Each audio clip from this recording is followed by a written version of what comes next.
Hey, here we go with another good week of workouts. I'm giving you three this week. You can do them in any order that you want. Um, and let's talk for just a second though about warming up.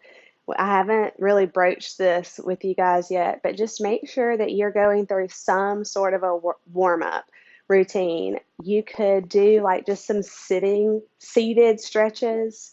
A couple of my favorites are straddle. So you would just sit down, spread your legs as far as you can, and then hold the center. In our Zoom classes, we would hold the center for 2 minutes, hold the right for one, hold the left for one, and then come back to the center for 30 seconds. You can do any version of that. And you don't even have to time it, but just make sure that it's not just like, okay, there's the middle, and there's the right. Okay, I did it. So hold it for some amount of time, 10 seconds or more. I also really like sitting on my bottom and folding one leg back and then kind of leaning back into it. I mean, the farther you lean back, I guess the more stretch, but I mean, I feel it really good right here. And it's just a really good quad stretch. This is not going to burn a lot of calories, but I do kind of like just starting out with this to make sure that your body is good and woken up. And then I usually try to go through anywhere between 3 and 5 rounds of a combination of jumping jacks, then just kind of like running in place, butt kickers, Frankenstein steps are good. Inchworms are good. You could kind of do like a modified inchworm where you just walk out and then walk back in and hold it right there to stretch out the backs of your legs. But I'm saying all this to say that when you're looking at your watch, I like to be around, or I would like for you to be at a minimum of 50 calories burned before you even start the strength. And that's going to be different than what you've been doing. It's going to add a little time as well. But just do it because that's 50 more calories and it's better for your body. So get some kind of a good warm up in.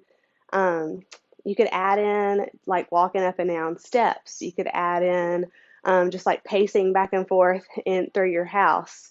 Just anything at a little bit higher intensity than just normal living is going to get your heart rate a little bit elevated to go ahead and start warming up so that your calories are counting. And then that way, when you get into the strength, you're going to burn even more calories. Okay, so now for this workout today, we have 4 sets of 8 goblet squats and 10 dead bugs. For the goblet squat, I want you to hold a weighted object, even if it is a water bottle, just to work on the form and the just to go through the motions. So ideally, you would be holding a dumbbell or a kettlebell or a weight plate or something like that, but whatever you've got is fine. So feet are in your good jumping position, toes are slightly out or forward, and you're just going to sit back and squat to as low as you can get, full depth. You're trying to hit pockets below the knees, and you're not crashing. Like I could go down even farther, but I'm not going to because my good squat is just pockets below the knees and then stand right back up, squeezing your glutes at the top.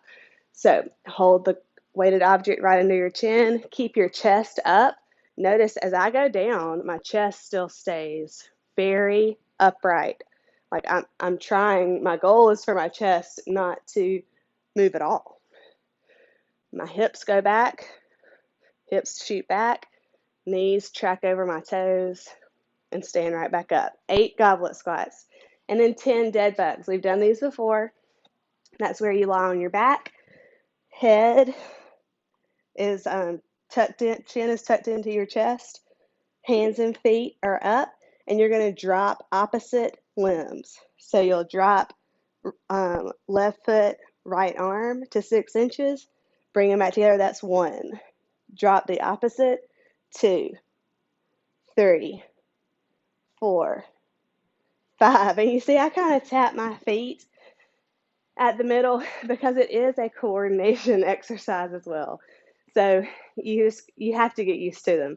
I watched Brooke do them this morning with Chris, and they were oh so bad because it's just one of those things that you have to get the hang of. But it's a great core exercise, and just the more you do them, the better you get. So you're going to go through that 8 and 10 4 times through, and hopefully by that point you're about at 100 calories burned, or let's say about 75 calories burned, hopefully. And if you're not there, it just means that you weren't quite warmed up well enough, or maybe you took too long, and your heart rate didn't get elevated enough.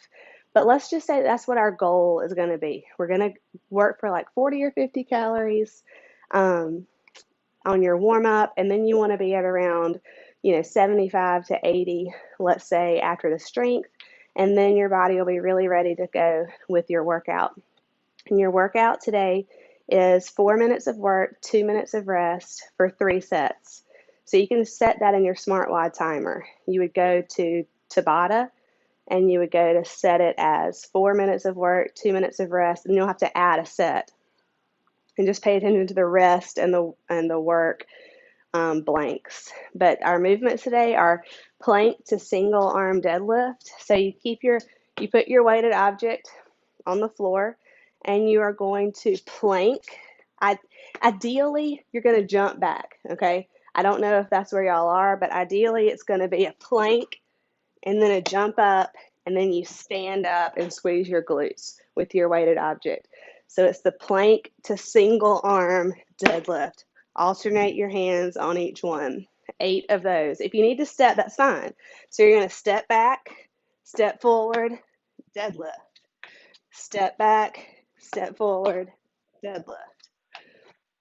8 of those, and then 8 leg up crunches. That's where we lie on our back, legs straight, as straight as you can get them, and you're going to go from completely lying just to crunching up and touching your toes. And it's a good upper ab exercise. And then 16 lateral hops over an object. So I kind of have a tall kettlebell, but that would be hard.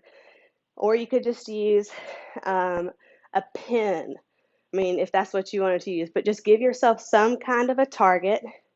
I have a line right here as well in between my 2 mats, so I could hop over the line. So the higher your object, the harder it is. So use something that you feel like is challenging but isn't going to slow you down. You should be able to do 16 of these consecutively without taking a break. So you're going to work for 4 minutes at that, counting like every time you finish the 16th hop, that's a round. And then you start again with the plank to deadlift, leg up crunches, lateral hops, that's 2 rounds. And then rest for 2 minutes and start back over at the top. You're going to do that 3 times. And then Sugar Y will calculate everything for you. So this is a really long video, and I'm sorry that it's so long, but I really did want to explain warming up. And then it's all dependent on your time. But after the workout, every day, you've warmed up, you've done your strength, you've done your workout, and then do a cool down. Do your seated stretches again, or go fold a load of laundry, or go do the dishes, or go walk around the block, which is probably the best bang for your buck. But do something, make a video, because that makes my heart rate go up. But do something that keeps your heart rate elevated at a certain level, but it's just allowing your body to calm down and cool down. Don't stop your watch instantly, because then you're cutting yourself off, and you're not getting a good track of how well you did. I usually try to let mine keep running until it prompts me, are you finished with your workout?